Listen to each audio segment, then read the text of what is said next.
Bonjour, bienvenue dans le jardin de Grandiflora. Et on est pourtant mi-octobre, donc la pluie devrait être là, mais elle n'est pas là, elle n'est pas au rendez-vous, donc ça c'est pas cool. Hier, c'était annoncé pluie pour notre région et on n'en a pas eu, donc ouais, les plantes souffrent. On a beau avoir coupé l'arrosage parce qu'on espère que la météo va nous amener ce qu'il faut pour maintenir les quelques plantes que l'on souhaite encore accompagner pour récolter encore les derniers fruits. Là, les aubergines, je vais encore attendre un petit peu. Elle restera petite, mais je trouve qu'elle pousse bien. On a les poivrons qui ont pris une belle dimension cette semaine depuis la semaine dernière, donc je vais leur laisser encore cette semaine où des beaux rayons de soleil sont annoncés. Donc voilà, on va encore attendre un petit peu pour les dernières récoltes. Mais aujourd'hui, on va attaquer une tâche à nouveau pour préparer les productions de l'année prochaine, du printemps prochain, voire même du début d'été.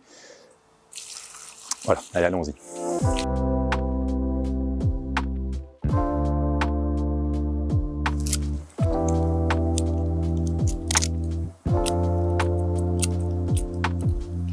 Petite récolte au niveau de nos choux, et puis on va laisser les aubergines et les poivrons encore quelques semaines, quelques jours, mais surtout on les accompagne au niveau de l'arrosage, parce que là, je l'avais pas prévu du coup, et les plantes me montrent qu'elles sont vraiment dans l'attente d'avoir de l'eau. Donc la météo n'est pas là, ne nous apporte pas la pluie prévue, donc il faut être présent pour accompagner. Voilà. Alors, on va, même si les tâches du jardin commencent à se réduire à peau de chagrin, là, parce qu'en fait, voilà, on a fait nos engrais verts pour préparer l'amendement du printemps. Il y a une tâche qui est importante, c'est l'ail, parce qu'en fait, vous allez planter les eaux, alors le pluriel, chacun met le vocabulaire qu'il veut bien, les eaux ou l'ail, vous allez les planter 3 semaines, 1 mois avant les premières gelées. Alors pour nous, en principe, c'est le mois de novembre. De plus en plus, on n'a pas trop de gelées en octobre, donc mi-novembre, j'espère que les premières gelées seront à ce moment-là. Donc il est grand temps de planter l'ail. Alors voilà, début octobre pour notre région c'est bien, et donc chacun estime sa bonne plantation. Donc j'espère que je vous dis ça et que ce n'est pas trop tard pour votre région. Voilà, alors on va planter l'ail qui est une plante assez capricieuse. On va y revenir dans notre présentation, mais c'est une plante qui n'aime pas être dérangée. Donc il va vraiment falloir prévoir un espace dans votre potager où vous la mettez dans des lignes et puis vous la laissez tranquille. Pour nous, en fait, on n'a pas beaucoup de place dans le potager, donc on est obligé de trouver un espace où on va associer avec une autre plante. Et la salade est bien dans les listes de plantes compagnes, des listes de compagnonnage des plantes entre elles. L'ail et la salade n'ont pas de nuisance l'une vers l'autre. Donc, on va les planter ici en les distançant de un bon 40 cm. En fait, je vais prendre l'anthrax de nos rangs de salade et puis voilà, je vais les planter entre les rangs. La fameuse gousse ne devrait pas être dérangée parce que la salade, d'une part, quand on va la récolter, on la coupera.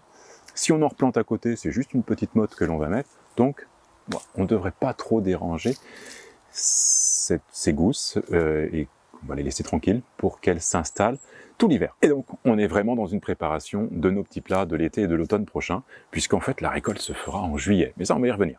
Alors, je vais tirer mes lignes en m'aidant d'un petit bambou. Donc, je vais en mettre une autre ligne. Ouais, on a 30 cm là.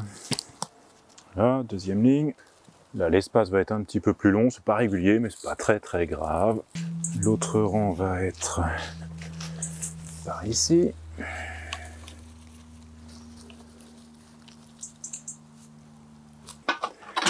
Alors, ensuite, au niveau des cailleux, il faut être vigilant de ne pas prendre celui du centre. C'est celui qui a en fait donné l'ensemble des gousses qui nous intéressent. Donc voilà, donc là on écarte le caillou qui était dans le centre pour ne conserver que ceux qui sont en périphérie, et surtout on choisit ceux qui nous semblent sains. Alors première recherche, elle est de bien s'assurer que vous avez pris un sachet qui est homologué, qui est reconnu, qui a les certificats nécessaires pour garantir de la qualité de votre achat. Et ensuite, vous contrôlez. Vous voyez, là j'en ai un qui est pas sûr. Bon, il pourrait être bien, mais regardez, il est un peu mou, donc je ne vais pas le mettre.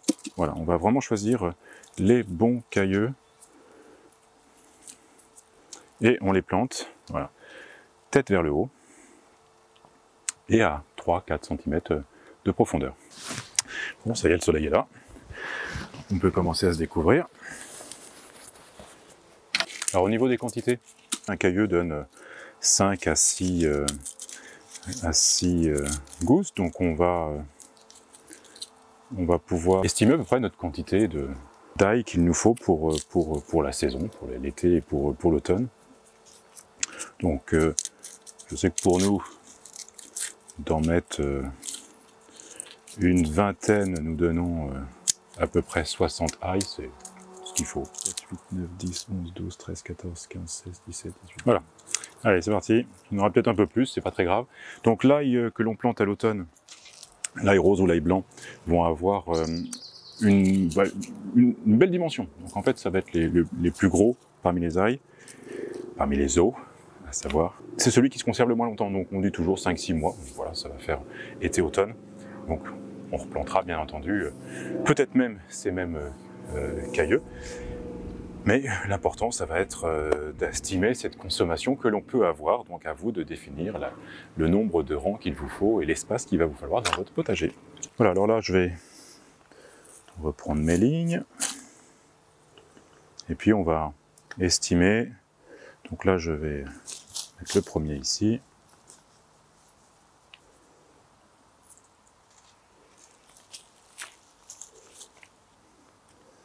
Donc 10-15 cm, je vais pouvoir prendre un petit repère.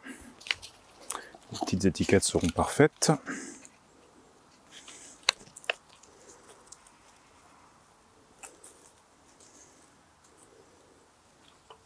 Je vais faire mes pré-trous, comme ça je saurai où les mettre. Voilà, donc comme j'ai dit, on plante la tête, enfin la pointe, vers le ciel. 3-4 cm de profondeur. Et surtout dans un sol bien drainant, léger. Alors sain malgré tout, mais voilà, il faut vraiment un sol qui soit extrêmement drainant. Donc là c'est parfait, le contexte que l'on a ici avec nos jardinières, nos carrés qui sont surélevés. Donc là on a vraiment un sol qui est très drainant, très léger, on le voit bien. Donc il n'y a pas de souci sur le contexte, et puis plein soleil. Donc là à nouveau, on est dans le bon choix au niveau de notre carré potager. Alors parmi les caprices, on l'a évoqué, elle ne veut pas être dérangée. Deuxième caprice, pas trop d'eau. En fait, on est vraiment dans un environnement qui peut être suffisant avec les pluies automnales et hivernales, donc ce n'est pas nécessaire d'arroser après votre plantation. Alors bien entendu, surveillez quand même, et moi ça va être le cas. Je sais que là, la pluie est annoncée peut-être pour ce week-end, donc quand vous allez jardiner, peut-être qu'il pleuvra, si vous jardinez bien sûr samedi dimanche, mais pour nous, là, en début de semaine, au moment de faire ce tournage, là, en fait, on est au sec, et c'est encore prévu pour quelques jours. Donc, peut-être que si la pluie n'arrive pas ce week-end, je viendrai avec un arrosoir, une pomme d'arrosoir, amener une légère couche d'humidité sur cet ensemble. Et de toute manière, il faudra que je vienne arroser mes salades parce qu'elles en ont bien besoin. Donc, il y aura un arrosage localisé pour les salades et peut-être une petite pluie qui se fera autour pour l'ail. Donc l'ail va apparaître au mois d'avril. Donc d'ici là, on va continuer bien sûr, alors là même si on va passer dans une phase de repos et qu'on va attaquer les autres tâches du jardin telles que le massif qui est derrière moi, voilà, on va revenir dans nos carrés potagers au mois de février-mars. On va attendre le mois d'avril pour voir nos premières pousses. Et puis c'est au mois de juin où la plante va avoir une tendance à faire une fleur. Pas une tendance, elle va faire une fleur. Donc on va l'empêcher de faire cette fleur parce qu'on veut vraiment que toute l'énergie des feuilles et de tout le système vital de la plante se concentre sur les cailleux et que vraiment on ait des beaux os, des belles gousses. Donc ça va être, toute l'énergie va être là, donc il faut empêcher la floraison. Et c'est au mois de juillet, mi-juillet sans doute, enfin on verra selon la tendance des plantes, où il y aura 3/4 de feuilles qui vont commencer à sécher, et ce sera le moment de les ramasser. Donc voilà, on sera mi-juillet quand on pourra enfin récolter notre ail, les mettre à sécher un petit temps, et puis on pourra commencer à les cuisiner voilà, à partir du mois d'août. Donc voilà, la tâche elle est faite, toujours aussi passionnant de se projeter et de prévoir notre planning pour l'année prochaine et pour nos plats de l'été et de l'automne à venir. Je vous retrouve demain pour une autre tâche indispensable au mois d'octobre et si possible début octobre ou mi-octobre comme on est maintenant.